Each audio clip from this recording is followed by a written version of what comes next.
Social media पर। और पहला सवाल हमें व्हाट्सएप पर आया है, महाराष्ट्र से सुनील ने हमें भेजा है और इनका सवाल है केसी इंटरनेशनल पर 100 शेयर्स हैं और इनकी खरीदारी है 259 के आसपास इन्होंने शेयर लिया हुआ है। ज़्यादा समय के लिए होल्ड नहीं करेंगे, 6 महीने का ही व्यू है इनका, लेकिन मुनाफा इनको हो रहा है और आज भी केसी इंटरनेशनल 2% की मजबूती दिखा रहा है। रुचित, आप राय दीजिए, केसी इंटरनेशनल जो मुनाफा हो रहा है लेकिन निकल जाए या और भी तेजी की उम्मीद है स्टॉक में? ये जो रिसेंट लोज स्टॉक ने बनाया लगभग 230-235 की रेंज में, वो इसके लॉन्ग टर्म चार्ट्स पे काफ़ी अच्छे सपोर्ट रेंज है। और यहाँ से जब पुल बैक मूव आ रही है, अगर शॉर्ट टर्म का भी नजरिया है तो एक्सपेक्टेशन है कि लगभग 295-300 के टारगेट से स्टॉक नियर टर्म में अचीव करने चाहिए। तो ऑल्दो वो मुनाफे में है, मेरी सलाह रही कि फिलहाल ये स्टॉक को अभी भी होल्ड करे। नीचे 250 के नीचे आप अब एक स्टॉप लॉस लगा सकते हैं और ऊपर 295 के टारगेट्स रख सकते हैं। चलिए एक और प्रश्न लेते हैं और ये भी हमारे पास जो है व्हाट्सएप के जरिए आया है। एल&टी हाउसिंग फाइनेंस 5000 शेयर्स हैं पोर्टफोलियो में नीलेश जी के, 126 रुपए ये मेंशन किया है इन्होंने दाम। अभी मुनाफे में क्या किया जाए शर्मिला, मुनाफा बांध लें या फिर ये तेजी भी और बढ़ सकती है? L&T finance, L&T finance, L&T finance और नहीं, आई थिंक बने रह सकते हैं। ये जरूर बात है कि जिस तरह से हमने देखा है कि पोस्ट होल्ड DHFL और IL&FS डिबैकल लास्ट ईयर हमने देखा था कि ये पूरे सेक्टर ने काफ़ी बड़ा हिट लिया। लेकिन आई थिंक जहाँ तक एल&टी फाइनेंस की बात है, वो कंपनी के जिस तरह से नतीजे हैं और जिस तरह से उनका कारोबार है, तो I think it's on a fairly strong wicket. So I think definitely बने रहे। My sort of 8 to 9 month target would be in the 150-160 range. Alright, तो ये राय आपको एल&टी फाइनेंस पर दे दी गई है। इस बीच ट्विटर पर भी हमें काफी सारे सवाल मिल रहे हैं। एक सवाल हमें आशीष गुप्ता जी ने भेजा है, ग्रैनुअल्स पर जानना चाह रहे हैं राय। 500 शेयर्स है, 102 की खरीद है और एक और स्टॉक है इनके पास एनसीसी का।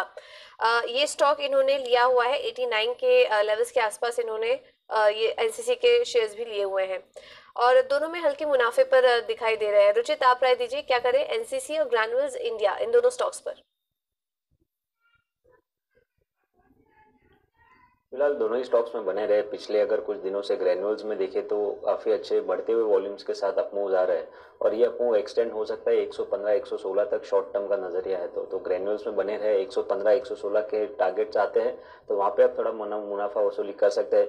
इवन एनसीसी में एक अच्छे कंसोलिडेशन के बाद में आज हमने ये स्टॉक में ब्रेकआउट देखा है। जो इसका 200 दिन का मूविंग एवरेज था, वो 200 दिन के मूविंग एवरेज को इसने जून 2018 के बाद आज पहली बार ब्रेकआउट दिया है। तो ये एक पॉजिटिव साइंस है।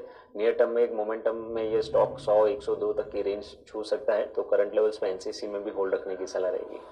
चलिए दोनों स्टॉक्स पे आप होल्ड रखिए, अच्छे रिटर्न्स मिल सकते हैं। लेकिन इसी बीच शोभना जी का एक ट्वीट आया है और ये आरबीएल बैंक इनके पोर्टफोलियो में ये बोल रहे हैं 595 पे इनकी औसत खरीद है, टारगेट्स और स्टॉप लॉस जानना चाहते हैं। तो रुचि जी आप ही बताइए, आरबीएल बैंक तकनीकी तौर पे कैसा लग रहा है? अभी इनकी खरीद से थोड़ा सा ऊपर आ गया है स्टॉक।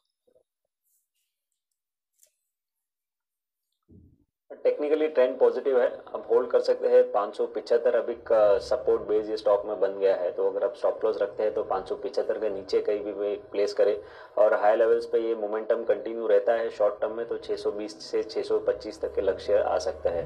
तो होल्ड रखने की सलाह रहेगी। 620 से 25 के लक्ष्य और 575 के नीचे स्टॉप लॉस।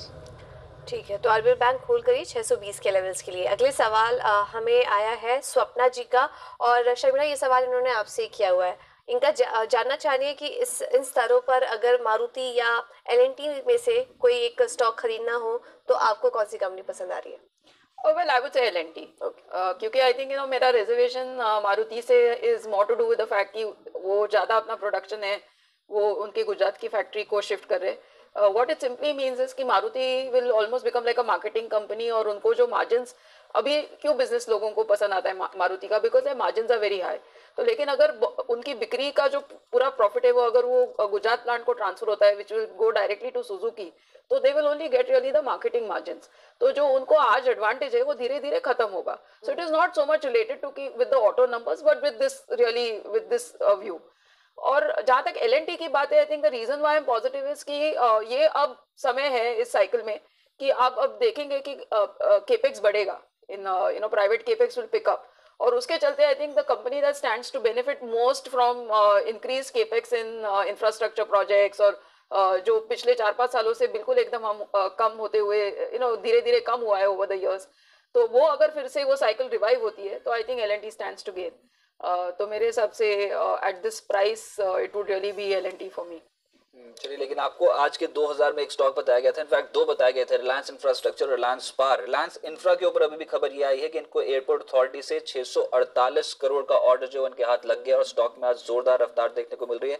अब दिन के उच्चतम स्तर पे 132 133 के जोन पे रिलायंस इंफ्रास्ट्रक्चर का स्टॉक कामकाज कर रहा है 5.5% ऊपर। रुचि जी, एक बार फटाफट से टेक्निकल्स देख के बताएं, जिन्होंने सुबह खरीदारी कर ली हो, क्या वो मुनाफा बुक करें या फिर अभी और तेजी बढ़ सकती है? आई थिंक अगर सुबह तक खरीदारी की हो तो यहाँ पे थोड़ा मुनाफा वसूली कर लेना चाहिए। अगर पार्शियल मुनाफा भी वसूली करते हैं तो बाकी के पोजीशंस पे आप 127 के नीचे एक स्टॉप लॉस मेंटेन कर सकते हैं। शर्मिला, 10% ऊपर कब देखा था अपने टाटा पार और टाटा मोटर्स, माफ कीजिएगा, टाटा मोटर्स 10% के आसपास का एक सिंगल ट्रेडिंग सेशन में देता हुआ नजर आया। यस, आई थिंक जैसे आप डिस्कस कर रहे थे, आई थिंक द लास्ट 3-4% है that's come on the back of जो यूएस के आंकड़े आए, and you know I think both Jaguar and land rover दोनों ने बहुत अच्छे नंबर्स दिखाए हैं पिछले महीने में। Of course I think the कैवेट here would be कि क्या ये मार्च में भी वो इस तरह के आंकड़े रिपीट कर सकते हैं, बट डेफिनेटली आई थिंक एक बड़ी वजह जिस वजह से ये स्टॉक करेक्ट हुआ है that is also because of the uncertainty both in US, Europe as well as China, because 80 or 90% of Tata Motors top line revenue in today's time is because of their overseas business which is Jaguar and Land Rover, और उन्हीं में हम लोग slow down देख रहे थे पिछले 7-8 महीनों में। तो अगर इस तरह का डेटा हम चाइना से भी उम्मीद कर सके या यूरोप से भी देखे hopefully in the next 4-5 months, तो आई थिंक ये स्टॉक और फिर बढ़ेगा। नंबर क्रंचिंग तो अब शुरू होगी टाटा मोटर्स पे, क्योंकि स्ट्रॉन्ग खरीदारी प्रमोटर की ओर से खरीदारी, उसके बाद दिन के उच्चतम स्तर पे। लेकिन रिलायंस इंफ्रा की मैं बात कर रहा था, आज के 2000 में सुबह रिलायंस इंफ्रा और रिलायंस पार दो स्टॉक बताए गए थे। फटाफट से पहले ये सुनिए कि आपको सुबह बोला क्या गया था। रिलायंस इंफ्रा ये एक और शॉर्ट कवरिंग और फ्रेश खरीदारी का कैंडिडेट मेरी स्क्रीन पे नजर आ रहा है कि शुक्रवार को हमने कल के 2000 में भी दिया था इसे। मुझे लगता है कि रिलायंस इंफ्रा यहाँ से तेजी दिखाने को आज इन्हीं शेयरों का दिन है, तो उस लिहाज से मुझे लगता है कि 133-135 के टारगेट के लिए आप यहाँ पर खरीदारी कर सकते हैं। 126 रुपए के आसपास का स्टॉप लॉस लगा लें, यहाँ पर एक तेजी का मौका बन सकता है। हमारे पहले टारगेट के 133.25, 133 का पहला टारगेट था, 135 का दूसरा टारगेट था, तो 133 तक पहुंच के आया है। अपनी कॉस्ट का स्टॉप लॉस रख के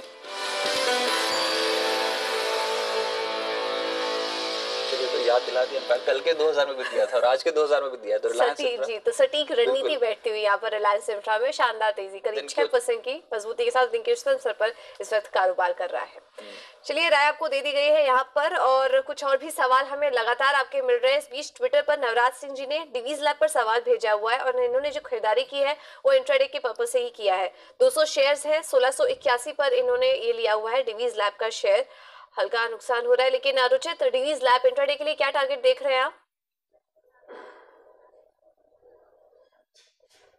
आई थिंक इंट्राडे में मार्केट में देखिए इतनी अच्छी मोमेंटम है, उसके बावजूद ये स्टॉक में आज कुछ बाइंग नज़र नहीं आ रही है, तो शायद ये आज का इंट्राडे पिक नहीं होना चाहिए था।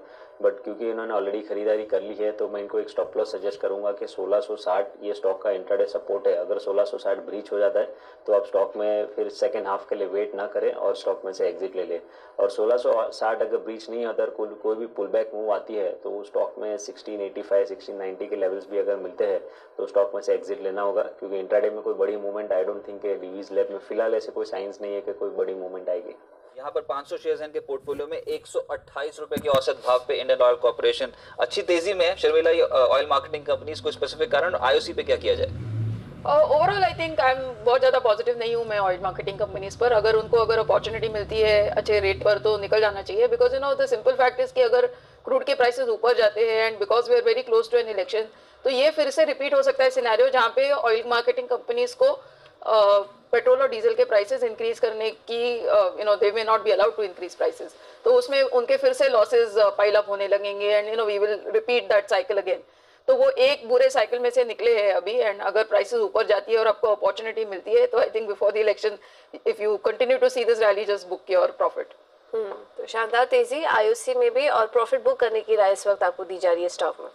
अगला सवाल हमें ट्विटर पर ही आया है। आरची का सवाल है, जुबिलेंट फूड 10 शेयर्स है, 1295 पर इन्होंने ये शेयर लिया हुआ है जुबिलेंट फूड का, और इस वक्त 1263 के आसपास ये शेयर ट्रेड कर रहा है, नुकसान में है ये इस वक्त। रुचित, आप राय दीजिए, क्या करना चाहिए अभी? फरवरी के फर्स्ट वीक में हमने काफ़ी वॉलेटिलिटी स्टॉक में देखी है, बट उसके बाद कहीं ना कहीं पिछले 2-3 सप्ताह से कंसोलिडेशन फेज चल रहा है ये स्टॉक में।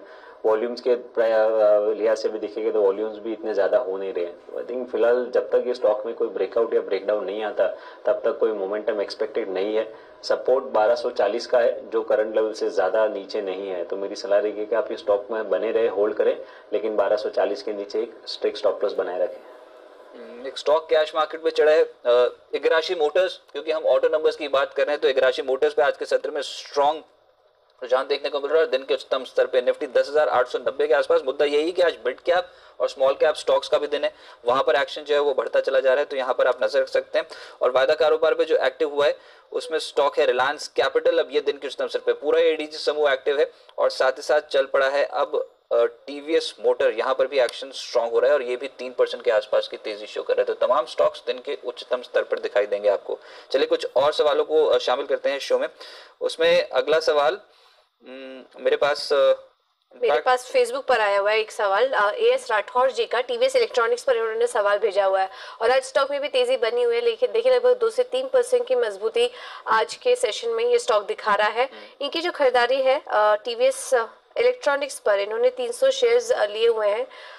भाव एक बार चेक करना पड़ेगा, लेकिन समय दे सकते हैं, करीब 5 साल का समय स्टॉक को दे सकते हैं। शर्मिला, आप राय दीजिए, ये कंपनी कैसी लग रही है आपको? वेल आई थिंक डेफिनेटली जिस तरह के आंकड़े आए हैं ये कंपनी के और जिस तरह से उम्मीद है in terms of new businesses etcetera, काफी ठीक लगता है। I am not really very conversant with the valuation, लेकिन जो न्यूज फ्लो है स्टॉक को लेकर वो काफी अच्छा है, तो अगर उनका थोड़ा लॉन्गर टर्म आउटलुक है तो बने रह सकते हैं। एक सवाल डॉल्फिन ऑफशोर पे भी आया है, यहाँ पर वरुण जी का सवाल है और ये कह रहे हैं कि 45 रुपए प्रति शेयर के औसत भाव पे उन्होंने डॉल्फिन ऑफशोर अपने पोर्टफोलियो में शामिल कर रखे हैं। डॉल्फिन ऑफशोर और अबान ऑफशोर दोनों ही स्टॉक्स में आज के सत्र में खरीदारी देखने को मिल रहा है। रुचित, रखें पोर्टफोलियो में या फिर यहीं पर ही एग्जिट कर जाएं? नहीं, ये जस्ट एक पुल बैक मूव है। हमने देखा है कि ये सब कंपनीज ने लास्ट 3-4 साल में कोई बड़े मूव्स नहीं दिए हैं, और जब भी स्टॉक्स में अप मूव्स रहते हैं तो ज़्यादा वॉल्यूम्स नहीं होते और पुल बैक मूव के साथ फिर से डाउन ट्रेंड रिज्यूम हो जाता है। मिड कैप्स में हम देख रहे हैं कि तेजी चल रही है आज के ट्रेडिंग सेशन में, इसीलिए एक साथ साथ में पुल बैक मूव है। ये पुल बैक मूव में निकलने की अपॉर्चुनिटी आई थिंक इनको ढूंढनी चाहिए। 45-46 ये एक ऐसी रेंज है, ये स्टॉक में पोजिशनली बहुत ही स्ट्रॉन्ग रेजिस्टेंस है, तो जैसे ही आपको 45 के आसपास भी अगर भाव दिखता है नेक्स्ट 1-2 ट्रेडिंग सेशन में तो इसमें से निकल जाए। ऑलराइट, तो डॉल्फिन ऑफशोर से फिलहाल एग्जिट करने की राय आपको दी जा रही है इस शेयर से। हम टाटा मोटर्स की कुछ देर पहले बात कर रहे थे, शानदार तेजी है। एक सवाल टाटा मोटर्स डीवीआर पर आया है, ट्रेडिंग का नजरिया है, तो रुचित आपसे ही ये सवाल होगा। फेनल जॉर्ज थॉमस ने सवाल पूछा है और इनकी जो खरीदारी का स्तर है 200 शेयर्स इन्होंने 89 के लेवल्स पर लिए हुए हैं और मुनाफा भी हो रहा है इन्हें, और आज तो शानदार तेजी बनी हुई है। अभी क्या करें, एग्जिट कर ले या बने रहे? क्योंकि मोमेंटम पॉजिटिव है तो इसके लिए स्टॉक में बने रहने की सलाह रहेगी। ऊपर 101-102 तक के टारगेट्स हम डीवीआर में देख सकते हैं, बट हाँ क्योंकि अच्छा मुनाफा मिल रहा है इसके लिए आपको ध्यान रखना होगा कि फिर से ये पोजीशन एटलीस्ट आपके कॉस्ट प्राइस के आसपास नहीं आनी चाहिए। इसके लिए ट्रेलिंग स्टॉप लॉस मेथड ये आप फॉलो करें। 93 रुपीज़ अब फिलहाल स्टॉप लॉस बनाए रखे आपकी पोजीशन पे, तो अगर स्टॉक में कोई करेक्शन भी फिर से आता है तो आप एटलीस्ट मुनाफे में ही एग्जिट हो गए, और जैसे ही स्टॉक प्राइस ऊपर बढ़ता है आपका स्टॉप लॉस ऊपर बढ़ाते जाइएगा। भूषण जी का ये सवाल है, 750 शेयर्स हैं बैंक ऑफ इंडिया के इनके पोर्टफोलियो में और बीओआई में 89.3 ये लेवल्स है जिस पे खरीदारी कर रखी है। सरकारी बैंक्स कैसे लग रहे हैं शर्मिला आपको, खासतौर से बैंक ऑफ इंडिया पे आपकी राय? I would really recommend a switch. बहुत खास अच्छे नहीं लग रहे पीएसयू, क्योंकि ऑल सेड एंड डन जो एनपीएस की कंसर्न है वो बनी रहेगी। तो मेरे हिसाब से at this point in time जो प्राइवेट बैंक है वो ज़्यादा बेहतर लगते हैं। थोड़ी देर पहले हम लोग आरबीएल की बात कर रहे थे, so you can shift to an RBL or even an ICICI bank, or I think even a Yes Bank at this point in time, rather than staying invested in Bank of India. Okay, तो bank of India से switch कर लीजिए। इसके अलावा कुछ private bank आपको recommend किए गए हैं, थोड़ी देर पहले हम आरबीएल बैंक की भी बात कर रहे थे, आप वहाँ स्विच कर सकते हैं। बैंक ऑफ इंडिया से फिलहाल अवॉइड करने की राय आपको